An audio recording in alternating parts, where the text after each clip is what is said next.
Hi, I'm Nick Mason. I'm the drummer of Pink Floyd and have been for 50 years, and I've been involved in motorsport for even longer than that.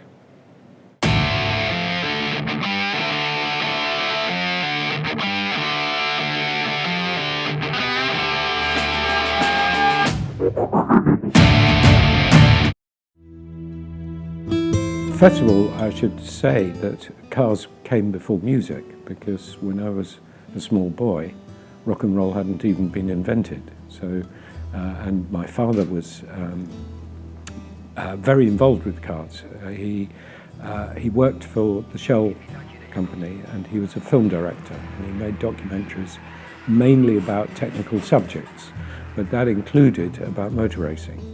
And he, for instance, made a film about Le Mans in the early 50s, and then a film about the Mille Miglia in 53, in which he actually drove in the race as a co-driver in a Ferrari, with the help of Enzo Ferrari, who engineered the whole thing to make it happen.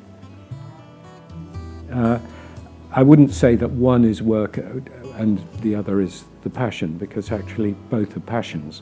And really, I have to be grateful for the fact that not only is music a passion, but it's also paid for me to be able to go motor racing.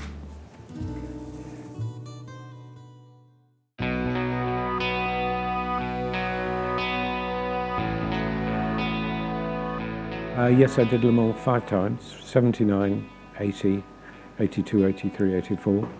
So I was really fortunate to be at Le Mans at a time when it was probably a little bit easier for an amateur to get some sort of result. It's still the most marvellous race in the world for me, but I look at the standard now of that's required both for cars and drivers, and it's certainly a tougher race now, I think, than it was then.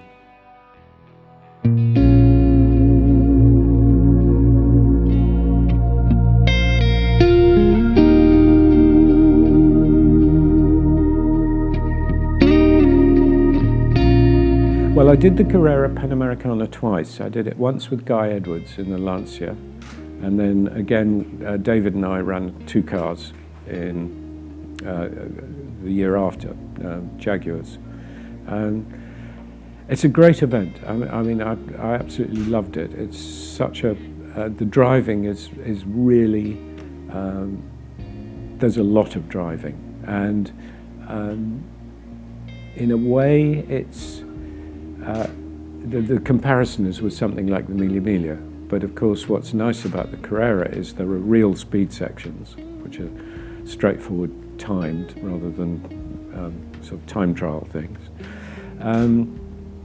And also, in terms of the roads, there's so little traffic. You know, the problem with Europe now is that any car event, there's so many cars, and you're having to work with other traffic and so on. Whereas the Carrera was just wonderful stretches of road for miles.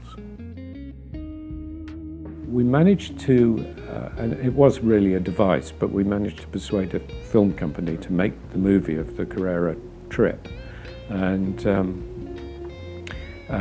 it was a very good way of helping pay for the exercise, but it was actually quite fraught, because we had 2 cars, but in fact, on the second day, I think it was, David and Steve O'Rourke went off the road and had quite a big accident, and the car was out of the race. So we had quite a difficult job to finish the film, and in fact we ended up cheating and renting a Mexican restaurant in London so that we could pretend we were still doing the race and talking about it. We had to black the windows out so you couldn't see the buses going past.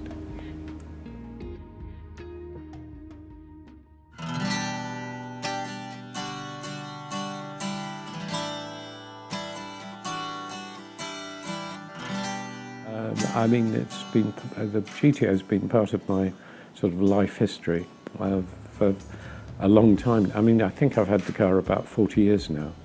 And of course, I wouldn't have been able to dream of owning that car if it hadn't been for Darkside.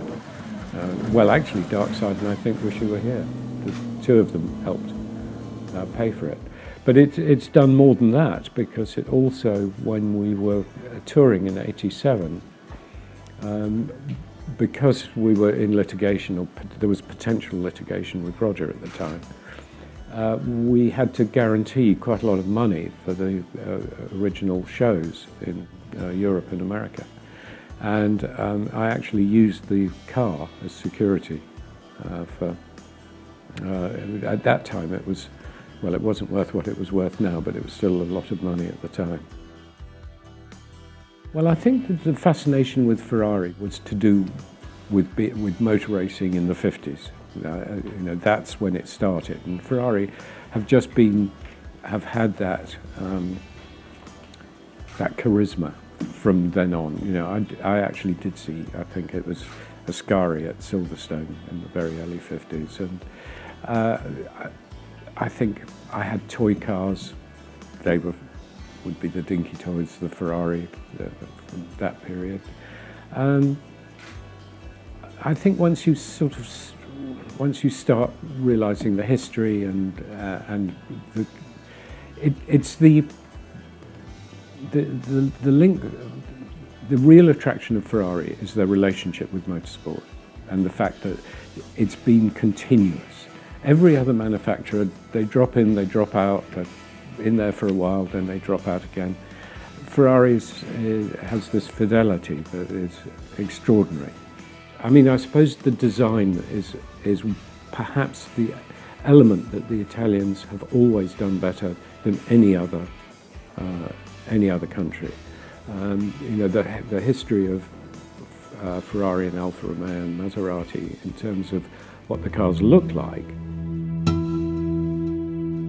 It's a great car, the Ferrari 512S, and it involved a lot of work for me. I mean, I loved it, but the car that I bought, when I bought the car originally, I bought it more or less from the production company who'd made the Le Mans film, and it had been sitting in a garage in Paris for about 8-10 years maybe, from when it had actually had quite a big accident in the film. And what had happened was that it was meant to do a particular stunt. I think they'd actually used a radio control system, and it was meant to have a small cockpit fire. And it got out of control, and it had quite a big cockpit fire. So I had to really start, not from scratch, but with, there's a quite good picture of the car as it finished its film career downstairs, which shows you the state of the car as it was when I got it.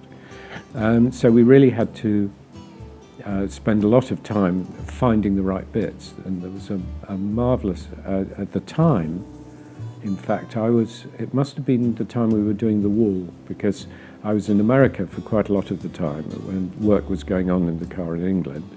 And then I came back to Europe at the beginning of 1980, it must have been.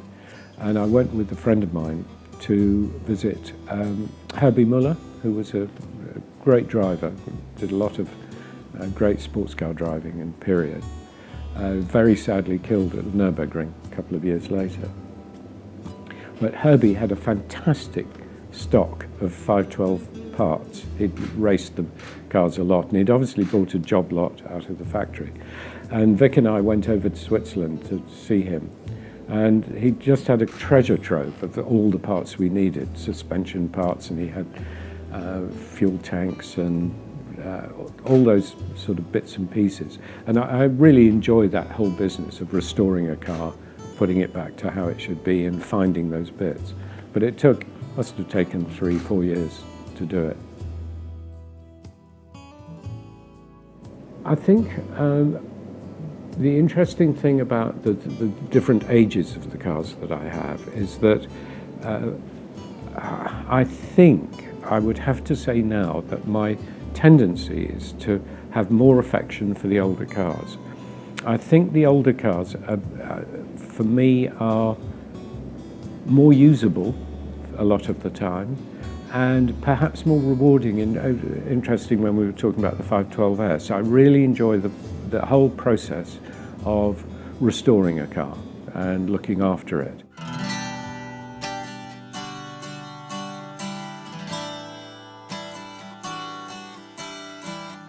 Well, it's not really a silly question as to whether I'd sell the GTO, because I get asked it almost 2 or 3 times a month, I would think. It's a recognition of the fact I'm now one of the older, poorer GTO owners. When I bought my car 40 years ago, I was the rich kid. Now I'm the sad old sausage, and there are all these other, and it's sort of part of me almost. It's part defines. I've had so much fun with it. It's a bit like. It's not like one's children, but it's maybe like a pet, like a favourite dog or whatever. It's not something you'd sell. It's too much part of your own life. It's taken my daughters to their weddings. I've raced it, I've rallied it. It's made me lots of friends. I'd rather be the guy that's got a GTO than the guy that sold a GTO.